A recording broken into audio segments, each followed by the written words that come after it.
নমস্কার, শুরু করছি আজকের এই যে বিশেষ অনুষ্ঠান দিল্লির মসনদ। দিল্লির মসনদ উভয়ভাবে পাওয়া যায়। প্রকৃত ডবল ইঞ্জিন যেটাকে আমরা বলি, double engine in true sense, মানে অধিকাংশ ভারতবর্ষের ট্রেনগুলো আপনারা দেখবেন দুপাশে দুটো ইঞ্জিন থাকে, একটা নিয়ে যায় একটা নিয়ে আসে।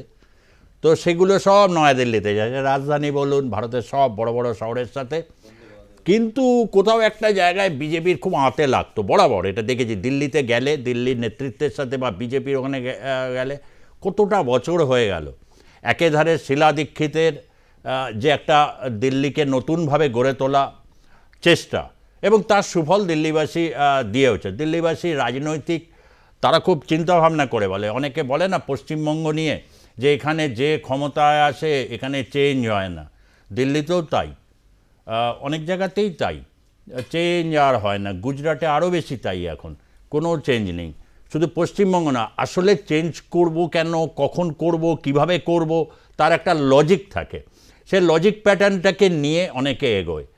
এটা ঠিক কথা। ভারতবর্ষের রাজনীতি, এটা ভাববেন না আম আদমি পার্টিকে ঘিরে একটা নতুন স্বপ্ন কিন্তু ভারতবর্ষের রাজনীতি দেখতে শুরু করেছিল। সেটা কি স্বপ্ন ছিল? একধারে দিল্লি শহর ছিল হচ্ছে আমলা, বড় বড় হচ্ছে সব মন্ত্রী মিনিস্টার, তারপর হচ্ছে এবং big big brokers, big big প্রতিষ্ঠান, এই নিয়ে একটা দিল্লি। সেই দিল্লি শহরে যে সাধারণ মানুষ, তারা ক্রমশ মার্জিনালাইজড। তারা জীবনযাপন করতে গিয়ে তারা নানা রকম সবসময় প্রশ্নের সামনে থাকে, নানা রকম হচ্ছে অভাব অভিযোগের সামনে থাকে। অনেক দিল্লির বহু জায়গায় রয়েছে সেই দিল্লি যে চেহারাটা ছিল ইভেন শীলা দীক্ষিতের পরও, সেখানে কিন্তু আম আদমি পার্টি একটা বড় রকম ধাক্কা দিয়েছিল যে সাধারণ মানুষেরও বলার অধিকার আছে। সাধারণ মানুষ যে তারা কিছু পেতে চায় এই দেশ থেকে, এই মাতৃভূমি থেকে, সেটা কোথাও আম আদমি পার্টি তাদেরকে দিয়েছিল। কিন্তু তাতে নয়, বড় প্রশ্ন এসে গেল আম আদমি পার্টি। মানুষ বলে এক, তারপর ক্ষমতায় গেলে হয়ে যায় আরেক। বাংলায় একটা কথা প্রায়শই বলেন না, যে যায় লঙ্কায় সেই হয় রাবণ। আচ্ছা, অরবিন্দ কেজরিওয়াল, আপনি একজন ভালো টেকনোক্র্যাট, আপনি একজন ভালো বুদ্ধিজীবী, আপনি একজন ভালো ইঞ্জিনিয়ার, আপনি একটা যে মুভমেন্ট দিয়ে সে নির্ভয়া কাণ্ড, দিল্লিতে হাড় হিম করা সেই ঘটনা গোটা ভারতবর্ষকে নড়িয়ে দিয়েছিল। সেই ঘটনায় তিনি এসেছিলেন একটা সামাজিক আন্দোলন থেকে, রাজনৈতিক উত্তরণ হয়েছিল। তারপর দুটো টার্মে 2015 সাল ল্যান্ডস্লাইড ভিক্টরি, মানে দাঁড়াতে পারেনি কেউ। কংগ্রেস ধূলিসাৎ, ভারতীয় জনতা পার্টির ধূলিসাৎ। তারপর 2020 সাল আবারও ল্যান্ডস্লাইড ভিক্টরি। কিন্তু এইবার তার মধ্যে বয়ে গেছে যে জল, সেই জায়গায় ভারতীয় জনতা পার্টি ছক করে সুন্দর স্ট্র্যাটেজিকে নিয়ে, চমৎকার স্ট্র্যাটেজি বলতে হবে, এবং সবচেয়ে বড় দিল্লির জনতাকে খুশি করে দিয়েছিলেন তিনি। তারা এই বাজেটে 1 লক্ষ টাকা কর ছাড়, সেটা ভারতীয় জনতা পার্টির কাছে খুবই একটা বড় রকমের আশা সঞ্চার করেছিল। দিল্লির যা রেজাল্ট আপনারা দেখতে পাচ্ছেন স্ক্রিনে এই মুহূর্তে, আম আদমি পার্টি 22টা, সম্ভবত 22-এ গিয়ে লক হবে কিনা এটা সবচেয়ে বড় এখন প্রশ্ন। এর থেকে কমতে শুরু করলে বলা যায় এক ম্যাসিভ সুইং করেছে বিজেপি, প্রায় 10%-এর উপরের মতো সুইং এক্সপেক্টেড। আমরা এই তথ্যগুলো আপনাদের কাছে দিতে যাব। কেন অরবিন্দ কেজরিওয়ালের আম আদমি পার্টি সারা জাগানো পার্টি, গোটা ভারতবর্ষর মধ্যে যেখানে সকলের নজর থাকে নয়াদিল্লির দিকে, সেই দিল্লি বিধানসভায় দুবারের মুখ্যমন্ত্রী, শেষ দিকে তিনি ইডির দ্বারা গ্রেপ্তার হলেন, এবং তারপর থেকে অরবিন্দ কেজরিওয়ালের কপাল আর খুলল না। অতসী মার্লেনি অত্যন্ত একজন দিল্লির বুদ্ধিজীবী সম্প্রদায় এবং হচ্ছে শিক্ষক সমাজ দিল্লি, তার থেকে প্রতিনিধিত্ব করে অতসী মার্লেনির ক্যারিশমা খুব সংক্ষিপ্ত সময় তিনি পেয়েছিলেন, কিন্তু পুরোটা কাজ করেনি।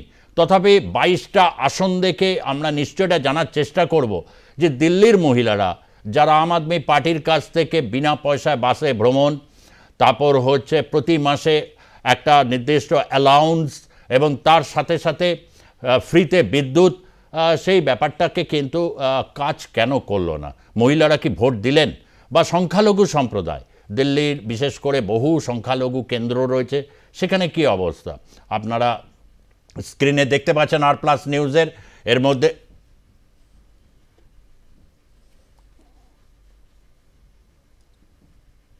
আম আদমি পার্টি ইতিমধ্যেই দুটো তারা জয়লাভ করে গেছে এবং 20টাতে তারা লিড করছে। বিজেপি 3টিতে জিতেছে এবং 45টিতে এই মুহূর্তে লিডে রয়েছে, অর্থাৎ তারা এখনও হাতে বিজয়ী সার্টিফিকেট পাননি। কংগ্রেসের অবস্থা ফিরল না। অনেকে আশা করেছিলেন কংগ্রেস হয়তো এবারে নির্বাচনে কোথাও অন্তত শূন্যের গেরোটাকে কাটিয়ে উঠে একটা কোথাও জায়গায় গিয়ে দাঁড়াবে। কেন এরকম দুরবস্থা? দিল্লি কেন্দ্রিক রাজনীতি কি কংগ্রেসকে গোটা ভারতবর্ষ থেকে ক্রমশ আস্তে আস্তে অপ্রাসঙ্গিক করে তুলছে? ভারতীয় জনতা পার্টির যে মাইট, সেইখানে দাঁড়িয়ে কংগ্রেসের এই অবস্থা নিয়ে কংগ্রেসের শীর্ষস্থানীয় নেতৃবৃন্দ আগামী দিনে কী চিন্তাভাবনা করবেন বা কেন এই বিপর্যয়গুলো বারবার হচ্ছে, সমস্ত কিছু জানার জন্যে এই আর+ নিউজের আজকের এই 1টা থেকে 3টে পর্যন্ত বিশেষ আয়োজনে আমি সুজিত চট্টোপাধ্যায় আছি আপনাদের সঙ্গে। আর স্টুডিওতে গেস্ট হিসাবে রয়েছেন প্রসেনজিৎ চৌধুরী, আম আদমি পার্টির তরুণ নেতা, মুখপাত্র প্রসেনজিৎ চৌধুরী, আপনাকে আমি স্বাগত জানাচ্ছি। রয়েছেন ভারতীয় জনতা পার্টির ততোধিক তরুণ নেতা পৃথ্বীরাজ মুখার্জি। পৃথ্বীরাজ মুখার্জিকে হয়েছে, পৃথ্বীরাজ তৈরি হয়ে এসেছে একদম পুরো ভারতীয় জনতা পার্টি জয় তাকে নিঃসন্দেহ করবে। এবং সবচেয়ে যিনি বর্ষিয়ান, প্রাজ্ঞ এবং রাজনীতিতে এখানে যারা প্যানেলে রয়েছেন, ইভেন আমার থেকেও রাজনৈতিক ইতিহাস সম্পর্কে যার সম্যক জ্ঞান রয়েছে এবং প্রদেশ কংগ্রেসের অত্যন্ত গুরুত্বপূর্ণ একজন মুখপাত্র, কলাম লেখেন বিভিন্ন পত্রপত্রিকায়, কংগ্রেসের বিভিন্ন অনলাইন পোর্টালগুলোতে, চিন্তক একজন কংগ্রেস রাজনীতির, পার্থ মুখার্জি। তিনজনকেই স্বাগত জানিয়ে আপনাকে দিয়ে শুরু করি। আম আদমি পার্টি হেরে গেল। বহু মানুষ কিন্তু দুঃখ পাচ্ছে, এটা ঠিক কথা, বহু মানুষ দুঃখ পাচ্ছে। আবার বহু মানুষ এটা বক্তব্য, মানে একজন সাধারণ ইঞ্জিনিয়ার, মাফলার ম্যান, এইসব শীষমহল ফিসমহল এইসবে থাকার কি দরকার ছিল? ভারতবর্ষে কুম্ভ মেলা চলছে, দেশের পরাক্রমশালী প্রধানমন্ত্রী, বিশ্বের একজন বড় নেতা, বিশ্বগুরু, তিনি গিয়ে মানে ওখানে ডুব দিতে পারছেন, এতটাই সাধারণের মতো। সেখানে শীষমহল এই ডিফেন্স করতে করতেই তো নির্বাচন হয়ে গেল না, একটা বেড়েছে 22 থেকে 23-এ আবার দেখাচ্ছে, খুব চেষ্টা করছে। কেন এমন হলো? দেখুন, প্রথম কথা, জনগণের রায়, এটা হচ্ছে সবথেকে বড় জিনিস। নির্বাচনে জনগণের রায় শেষ কথা বলে। জনগণই গণতন্ত্রের দেবতা। তো জনগণ যেটা রায় দেবে আমরা সেটা মাথা পেতেই মেনে নেব। আর বাকি থাকলো শীষমহল বা আদার্স যেগুলো বলছেন, ওগুলো আমি বলবো টোটালি আইওয়াস। কারণ শীষমহলটা যদি বাস্তব হতো, তাহলে যখন আমাদের উচ্চ নেতৃত্ব বলেছিল যে মিডিয়া এবং জনসাধারণের জন্য শীষমহল এবং প্রধানমন্ত্রীর রাজমহল দুটোই খুলে দেওয়া হোক, তখন কিন্তু ভারতীয় জনতা পার্টি দিল্লি পুলিশকে দিয়ে আটকে দিয়েছিল। তো যার থেকে একদম পরিষ্কার ক্লিয়ার হয়ে যাচ্ছে যে এটা টোটালি একটা আইওয়াস, এছাড়া কিছুই না। মানে আপনি বলছেন মিস প্রপাগান্ডা। একদম একদম একদম একদম। পরাজয় জনগণকে অভিনন্দন জানিয়েছেন। এই স্পিরিট আম আদমি পার্টি দেখিয়েছে ভারতীয় জনতা পার্টি দীর্ঘদিন, প্রায় সম্ভবত 27 বছর পর ভারতীয় জনতা পার্টি ফিরল। সেই যখন ভারতীয় জনতা পার্টি ছিল ক্ষমতায়, কত সব বড় বড় তৎকালীন সমস্ত নেতা, তারা আজ কেউই নেই। নতুন আসছে একমাত্র মনে হচ্ছে যিনি মিস্টার গুপ্তা, যিনি রয়েছেন রমেশ বিধুরি, চর্চিত নেতা, তিনি এগিয়ে রয়েছেন কালকাজি কেন্দ্র থেকে।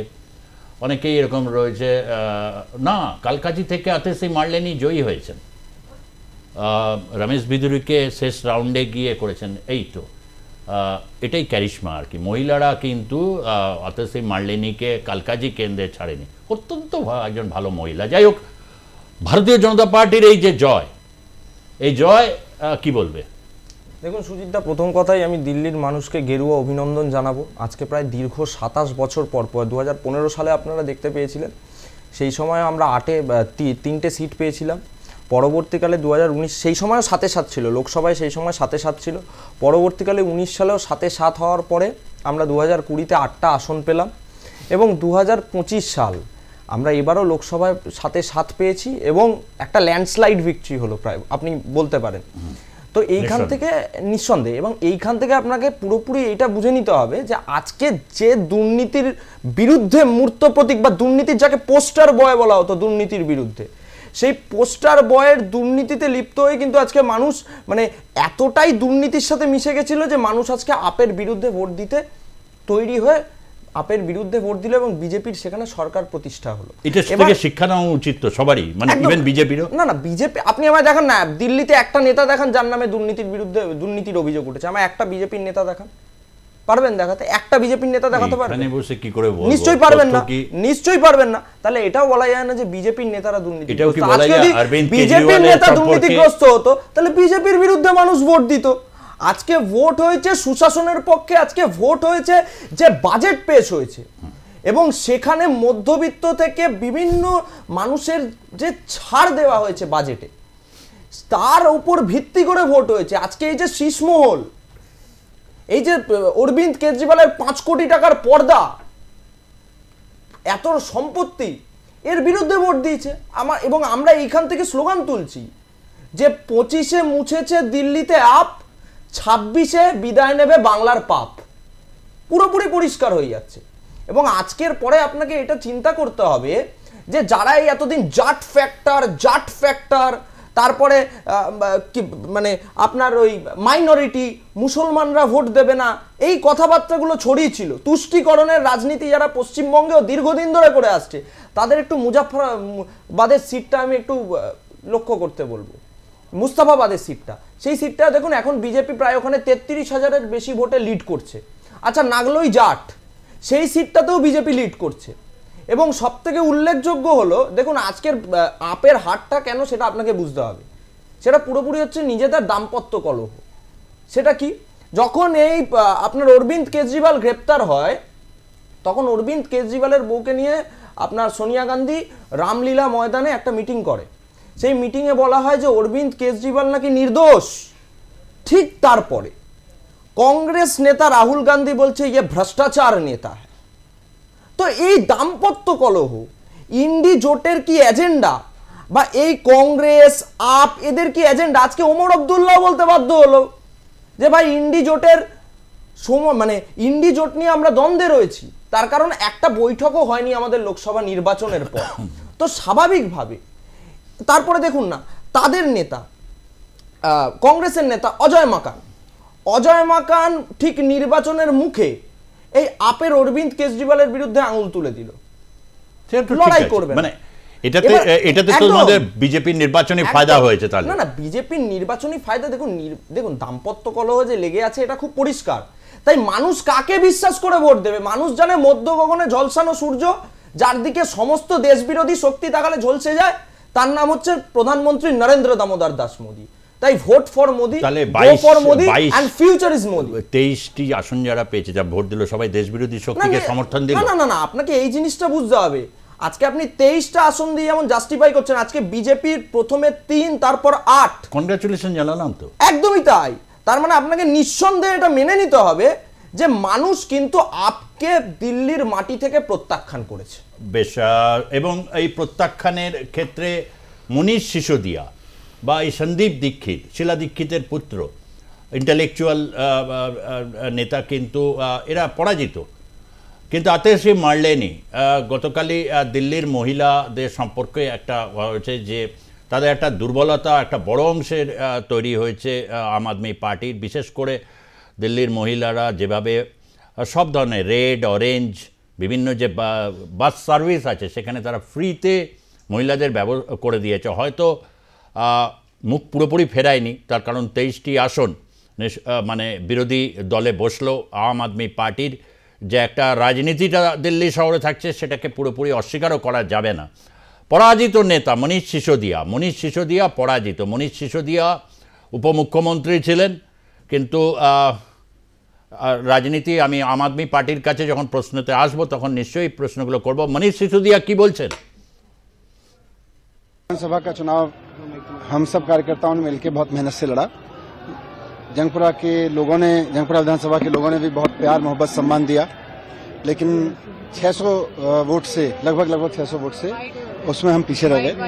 तो मैं जो कैंडिडेट जीते हैं उनको बधाई देता हूं और उम्मीद करता हूं कि जंगपुरा की समस्याओं को वो हल करेंगे, जंगपुरा के लोगों की जितनी भी चीज़ें हैं उनको हल करेंगे। बाकी तो अब बाकी देखते हैं। सर काफी टफ फाइट रही है, कैसे देखते हैं, कहाँ चूक हो गई क्या? नहीं, अब चूक तो आपको बताएंगे एनालिसिस करके। 45% পেয়েছে বিজেপি। এই যে একটা পরিস্থিতি, আমি প্রসেনজিৎ বাবুর কাছে আসবো তার আগে একবার একটু বলে নিই, এই যে মানে দুশ্মন কা দুশ্মন আপনা ভাই হতা হয়, একটা রাজনীতিতে করে যে এনিমি ইজ মাই ফ্রেন্ড, একটু মাঝখানে কেউ বলে দিল, এটা ঠিক কথা। অরবিন্দ কেজরিওয়ালের সাথে আম আদমি পার্টির সাথে কংগ্রেস নয়, আবার কংগ্রেস কখনো কখনো এই প্রচার করেছে যে এটা বিজেপির, কিন্তু বিজেপি তার লক্ষ্যে স্থির ছিল যে দিল্লি ফেরত নিতে হবে, সেই লক্ষ্যে সে সফল। ভয়াবহ ব্যর্থ এবারও কংগ্রেস। আম আদমি পার্টির লড়াই দিয়েছে প্রধান প্রতিপক্ষ। রাজনৈতিকভাবে কখনোই এই আসন সংখ্যা নিশ্চয়ই বলে না, বা বাকি যে ভোট পার্সেন্টেজ পেয়েছে বিজেপি, নিঃসন্দেহে একটা বড় সুইং বিজেপির পক্ষে চলে গেল। মানে বলা যায় মানে it's a massive swing, massive. যদি আমরা দেখি 2020 সালের নির্বাচনের পরিপ্রেক্ষিতে ম্যাসিভ সুইং। বিভিন্ন ক্ষেত্রে কংগ্রেস, প্রশ্নটা হচ্ছে কংগ্রেস নিশ্চয়ই ভালো এই পরিস্থিতির ইয়ে করবে, তারা লড়াই দেবে। একটা কথা বলো, ইন্ডি জোট বা ইন্ডিয়া জোটের কোনোরকমভাবে কিছু দেখা যায় না। নির্বাচনগুলো যখন বিধানসভার আসে, সেই কংগ্রেসের এই এবং দাঁড়ায় হারে। এই এই এই এই রাজনৈতিক সংস্কৃতি থেকে কংগ্রেস বেরোবে কবে? প্রথম কথা হচ্ছে যে ইন্ডিয়া জোট যেটা হয়েছিল সেটা কিন্তু তখনই এটাই বলা হয়েছিল যে এটা একদম সাধারণ নির্বাচন, অর্থাৎ লোকসভার যে নির্বাচনটা হচ্ছে প্রধানত তার উপরে সেইটাকে লক্ষ্য রেখে, এবং তার পরবর্তীকালে পার্লামেন্টের ফ্লোর ম্যানেজমেন্টের কথা। রাজ্যের বিধানসভা নির্বাচনগুলোর ক্ষেত্রে যে ইন্ডিয়া জোট কার্যকর অতটা হবে না, এটা তখনই বলে দেওয়া হয়েছিল, কেননা ইন্ডিয়া জোটের মধ্যে এমন অনেক দল আছে যারা বিভিন্ন রাজ্যে কিন্তু নিজেরা পরস্পরে প্রতিদ্বন্দ্বী। এটা তো এটা ঐতিহাসিক সত্য।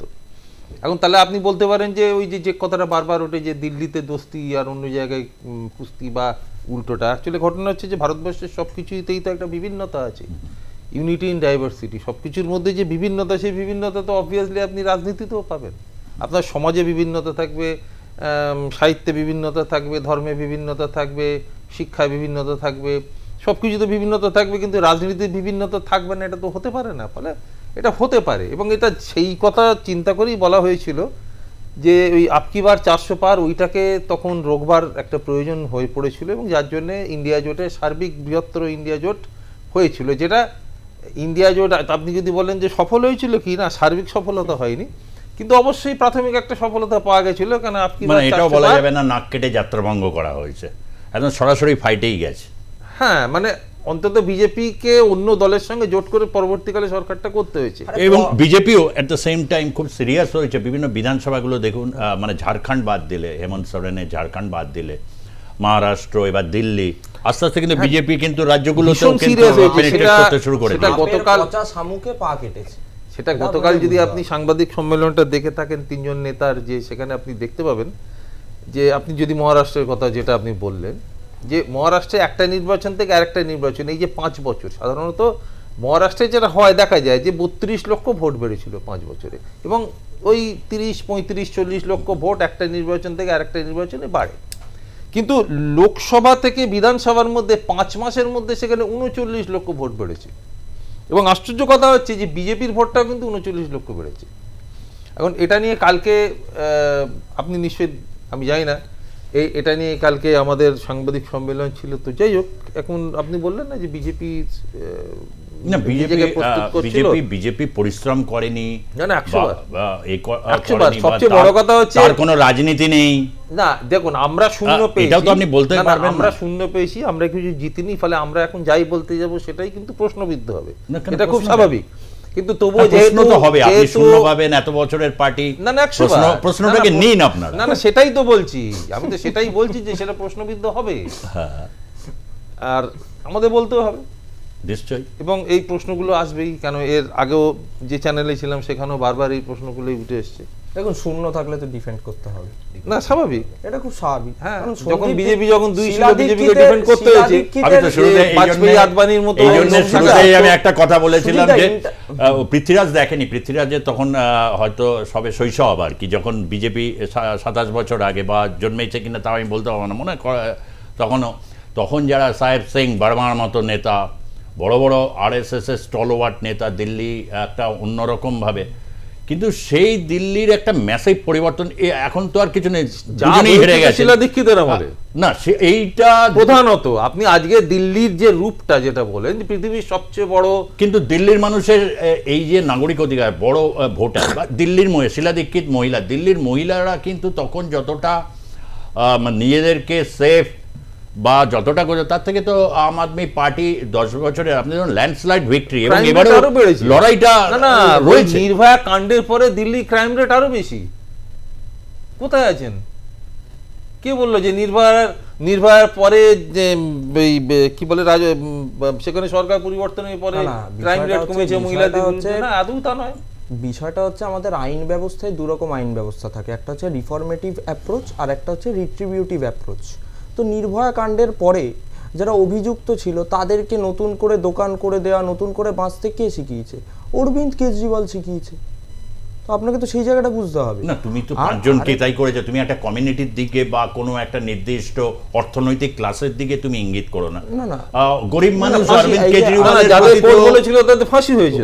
গরিব মানুষ অরবিন্দ কেজরিওয়ালের প্রতি কি তাদের ছিল না? হ্যাঁ, নিশ্চয়ই দুর্নীতির প্রশ্ন, বড় প্রশ্ন হচ্ছে তারা দুঃখ পেয়েছে, মুখ ফিরিয়ে নিয়েছে। না, মুশকিলটা হচ্ছে আজকে সকালবেলা আপনি যদি আতিশি মার্লেনার একটা ইন্টারভিউ, যেখানে আতিশি মার্লেনা বলছেন যে আজকে নির্বাচনে কি ফলাফল হতে যাচ্ছে, উনি বললেন যে আমরা স্থির নিশ্চিত যে অরবিন্দ কেজরিওয়াল তৃতীয়বারের জন্য মুখ্যমন্ত্রী হচ্ছে।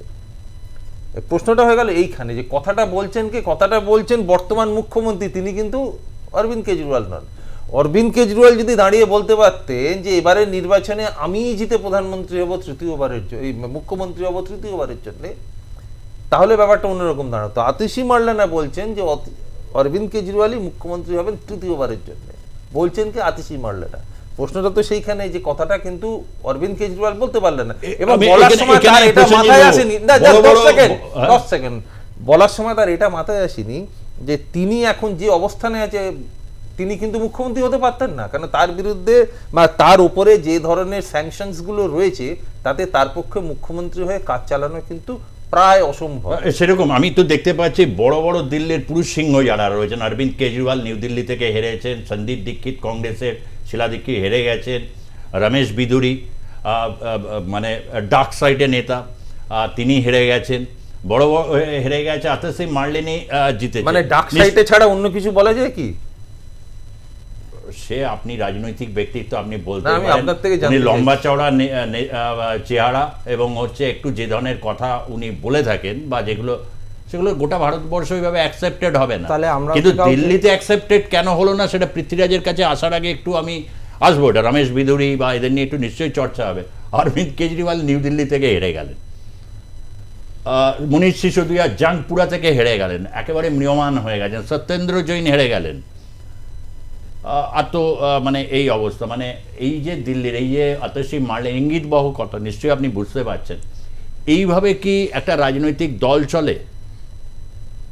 আম আদমি পার্টি তো একটি রাজনৈতিক সত্তা হতে পারে, তার অতীত ব্যাকগ্রাউন্ডের মধ্যে জন আন্দোলন, এনজিও, অনেক প্রশ্নই বিভিন্ন ক্ষেত্রে উঠেছে, কিন্তু একটা রাজনৈতিক দল তার যে রাজনৈতিক প্রবণতা, প্রচুর কাজ করেছে মানুষের জন্য, যে কাজগুলো অপকারী কাজ না একটা, কেউ বলবে না যত, কিন্তু রাজনৈতিকভাবে বা হচ্ছে একজন স্ট্যান্ডিং মুখ্যমন্ত্রী আতিশি মার্লেনির মতো ওরকম শিক্ষিত, তিনি যদি এরকম কথা বলেন যে এবারে তৃতীয়বারের জন্য অরবিন্দ কেজরিওয়াল আবার মুখ্যমন্ত্রী হবেন, এটা তো এক ধরনের মানে রসিকতা, মানে এক ধরনের আত্মপ্রবঞ্চনা হতে পারে, এই ধরনের এক ধরনের ব্ল্যাক হিউমার হতে পারে, নয় কি? এটা কেন?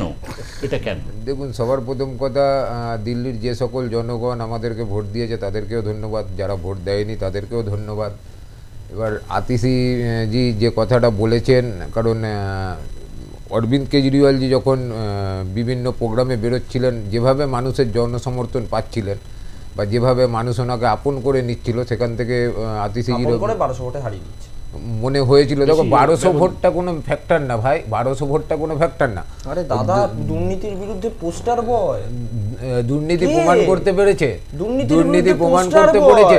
তার মানে এটাও তো নয় যে আবগারি দুর্নীতি মামলায় অর্থাৎ মদ কেলেঙ্কারিতে আপনার কেসটা কোয়াশ হয়ে গেছে, এটাও তো নয়। 1 টাকা রিকভারি আছে, 1 টাকা রিকভারি আছে। ইডি সিবিআই যখন অন্যান্য রাজনৈতিক দলের নেতাদের বাড়িতে যখন হানা মারে সেখান থেকে কোটি কোটি টাকা পাওয়া যায়, কিন্তু আম আদমি পার্টির নেতাদের বাড়িতে হানা মেরে 1 টাকা রিকভারি দিতে পারে না। আপনারা ওই বৈঠকে তুলেছিলেন, পার্টনারদের বৈঠক করেছিলেন, এখানে চপ কাটলেট খেয়েছিলেন, এই কথাটা তুলেছিলেন আপনারা? এখানে হচ্ছে ইডি সিবিআই এর ব্যর্থতা। প্রশ্ন উত্তর দাও, পায়নি তো, পেয়েছে কি ইডি সিবিআই? একজন সে তো শিলা দীক্ষিতের নামে একটাও এফআইআর নেই, সেইটা এত কিছুর পরে উল্টে আমি এইখানেই প্রশ্ন, দেখো দুর্নীতি শুধুমাত্র দিল্লি শহরের দুর্নীতি প্রধান ইস্যু, এটা বিশ্বাসযোগ্য না। কোথাও একটা অরবিন্দ কেজরিওয়ালের রাজনীতি, বা এটা কি মানেন যে এবারের বাজেটে যে 1 লক্ষ টাকা করে ছাড়, দিল্লিতে middle class upper middle class হচ্ছে পলিটিক্যাল পাওয়ার, ওখানে অ্যাকচুয়ালি আয়করে যে ছাড়টা দিয়েছে, এক সেকেন্ড আসছি আপনাকে, আমি জানি আপনি এই বিষয়ে 3% মানুষ তার সুবিধা পাবে, কিন্তু মনে রাখতে হবে ওই 3%-এর বেশিরভাগটাই কিন্তু দিল্লিতে, দিল্লির জনসংখ্যার একটা বড় অংশ কিন্তু এই 3%। ওই কালকাজি কেন্দ্রগুলো দেখুন, সেটা কিন্তু কালকাজিতে এই এর মধ্যে থেকেও অতসী মার্লেনির জয়টা অত্যন্ত ইঙ্গিতবাহী। এটা কি কাজ করেছে? মানে এই বাজেটে বলে না একদম লাস্ট ল্যাপে আর কি, মানে যাকে বলে ওস্তাদের মাস শেষ রাতে, নরেন্দ্র মোদী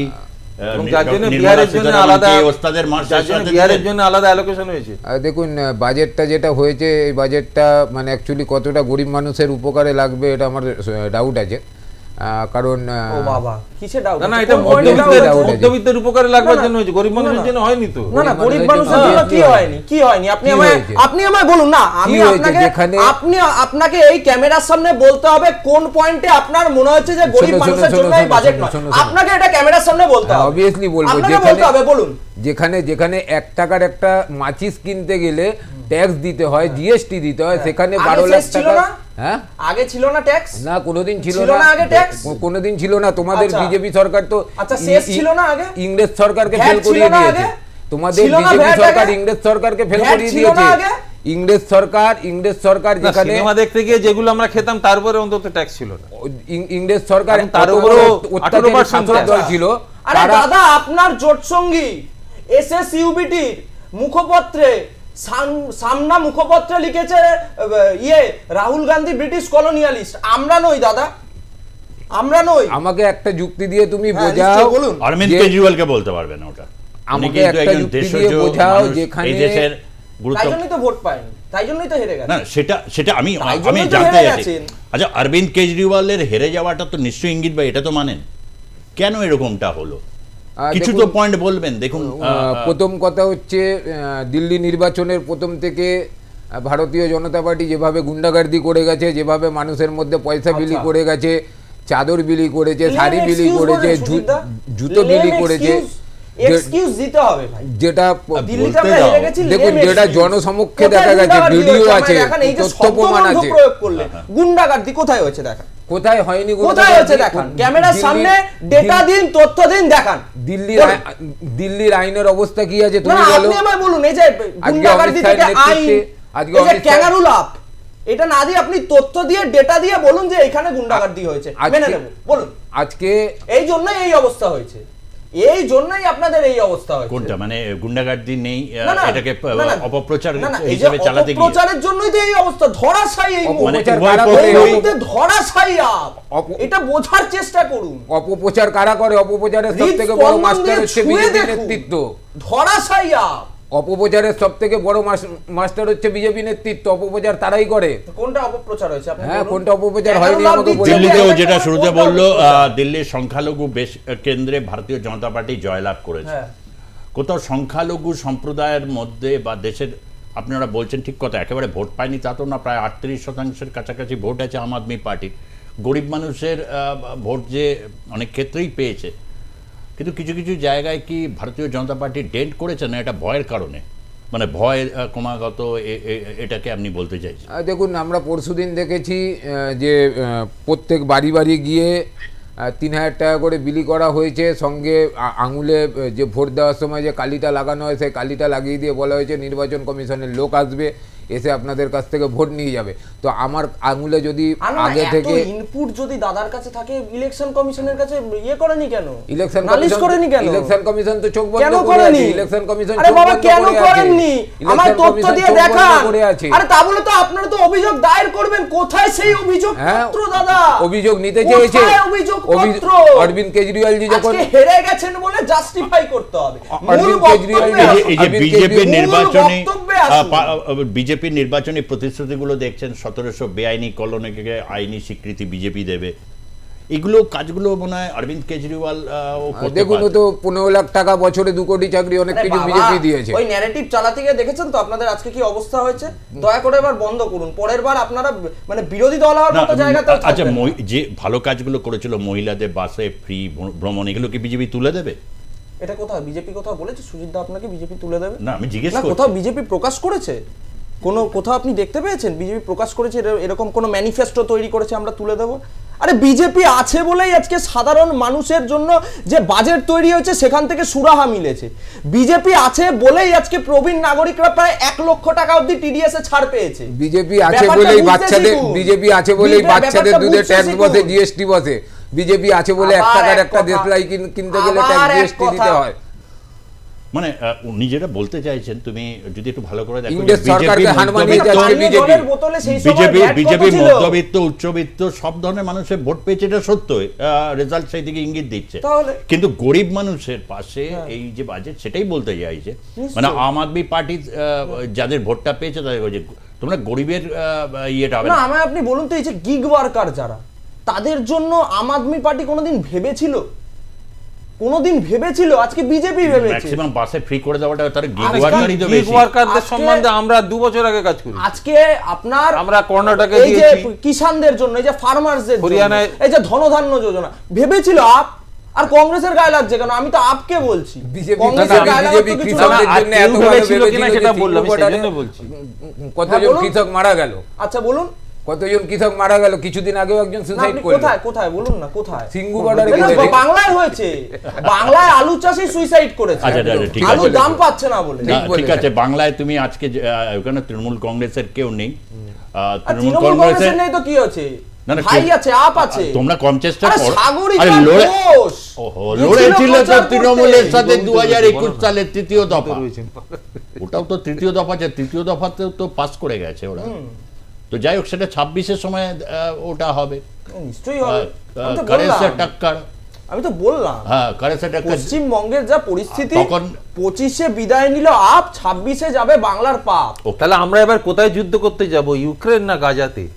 ভারতবর্ষে মানুষ এখন ভাড়া খেটে যুদ্ধ করতে গিয়ে তাদের ডেড বডি ফিরে আসছে, হাতে পায়ে বেড়ি বেঁধে, কোমরে বেড়ি বেঁধে আমেরিকা নামিয়ে দিয়ে চলে যাচ্ছে।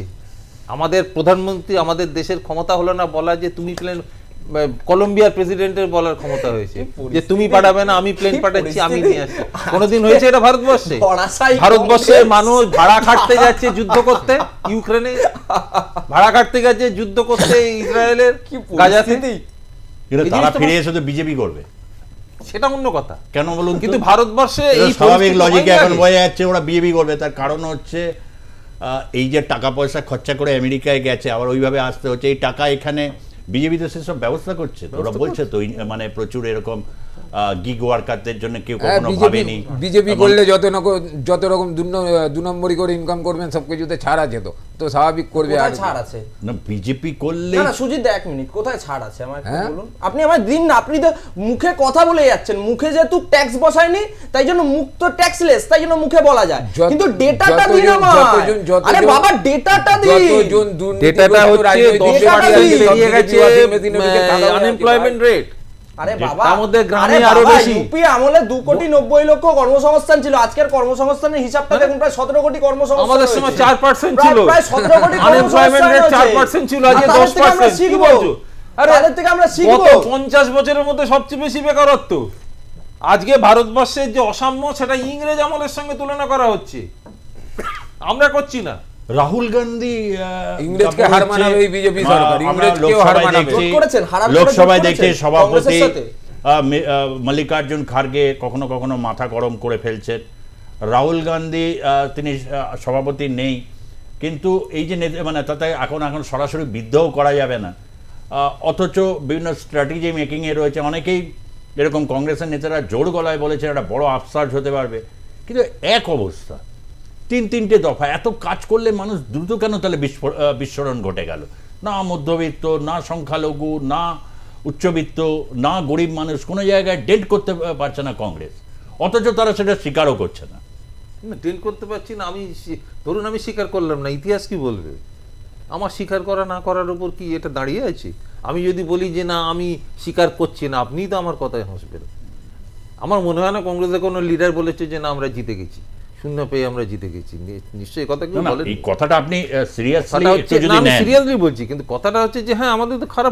এই প্রশ্নটা আপনাদের জাগে না কখনো যে এই যে দুটো টার্মে এত কাজ করলাম, আমরা টেলিভিশন চ্যানেলে মুখপাত্র হিসাবে সবসময় বলি যে শিলা দীক্ষিতের সময় এত কাজ হয়েছে, অথচ আম আদমি পার্টি আর লড়াইটা সীমাবদ্ধ, মানে পুরোটাই হচ্ছে। এবং যে প্রশ্নটায় আমরা হেরেছিলাম সেই সময়, যে প্রধানত হচ্ছে দুর্নীতি, একখানা মানে সিঙ্গেল এফআইআর পর্যন্ত হয়নি শিলা দীক্ষিতের বিরুদ্ধে। যখন প্রশ্নটা উঠলো তখন অরবিন্দ কেজরিওয়াল বললেন যে ওটা স্বরাষ্ট্র দপ্তর আমাদের দেবে ফাইলগুলো। স্বরাষ্ট্র দপ্তর বললো ওটা তো অরবিন্দ কেজরিওয়াল বলেছিল শিলা দীক্ষিত অসৎ, তার বিরুদ্ধে আমাদের কাছে প্রমাণ আছে। অর্থাৎ সেই বোফোর্সের সাদা কাগজে নাম লেখার মতো, যে ইলেকশনে আমরা যদি জিতে আসি আমরা এই নামগুলো বলে দেবো। আজকে দেখুন 15 বছর মানে 10 বছরের উপর হয়ে গেল, একটা এফআইআর হয়নি। আপনি চার্জশিট তো ছেড়ে দিন, কমনওয়েলথ গেম কোথায় কি হলো? তাহলে কি আপনারা মিস প্রপাগান্ডার কাছে কংগ্রেস দাঁড়াতে পারছে না, এটাই বলতে চাইছে? বলতে পারেন, যেহেতু আমরা ক্যাডার ভিত্তিক দল নই, আমাদের এইখানে সমস্যাটা হয়ে যাচ্ছে। আম আদমি পার্টি কি ক্যাডার ভিত্তিক বলে? অবশ্যই অবশ্যই। আম আদমি পার্টির ক্যাডাররা তাহলে যদি ক্যাডার ভিত্তিক দল হয়ে থাকে, না ক্যাডার আর ক্যাডার ভিত্তিক দুটো এক নয়, কিন্তু ক্যাডার সব দলে আছে, কিন্তু ক্যাডার ভিত্তিক দল আলাদা।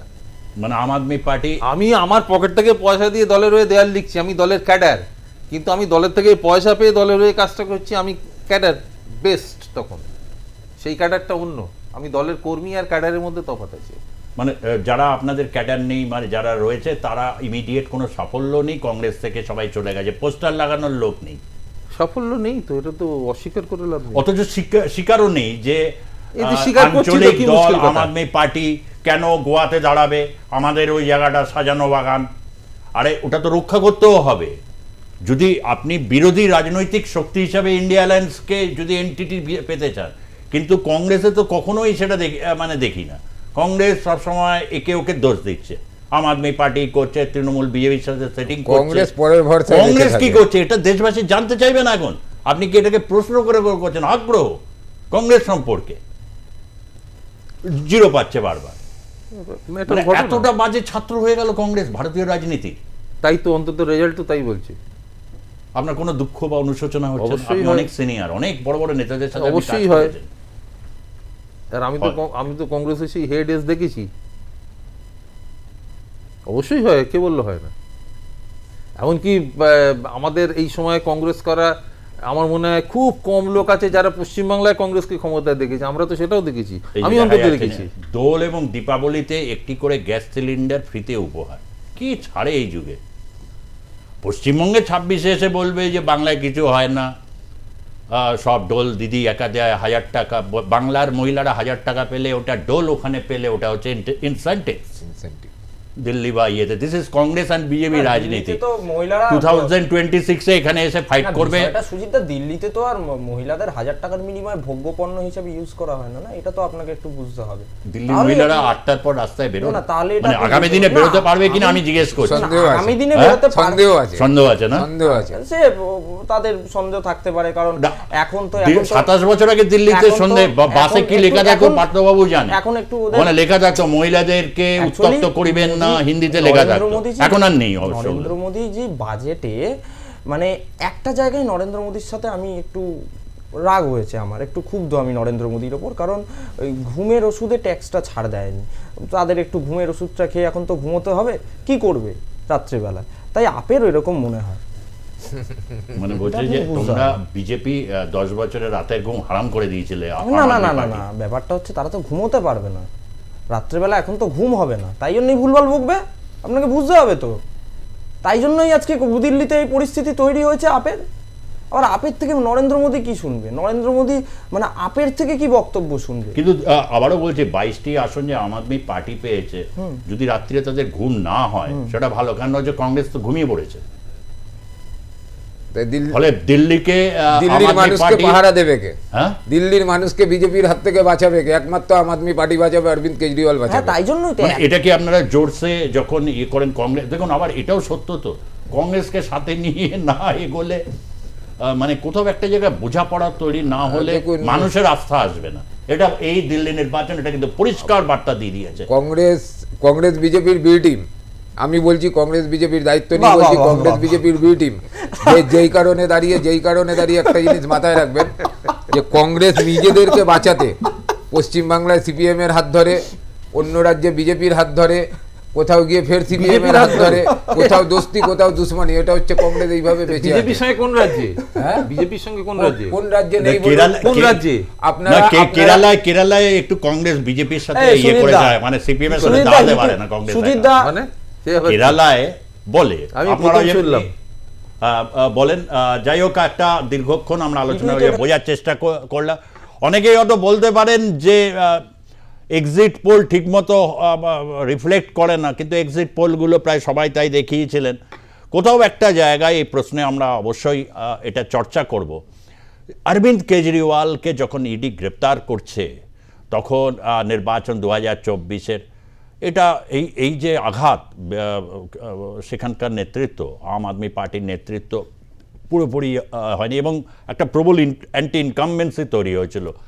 ছাড়া পেয়ে ফিরে এসে তিনি মুখ্যমন্ত্রী তো নেননি, হয়তো এটা তার একটা অনেক সময় কিছু কিছু ঝিলিক থাকে যে সিদ্ধান্ত তাকে বাঁচিয়ে দেয়। ঠিক আম আদমি পার্টির ক্ষেত্রে 22টি আসনে সে লক হয়ে রয়েছে, 5টা ইতিমধ্যে জিতে গেছে আর বাকি 17টা আসনে এই মুহূর্তে এগিয়ে আছে।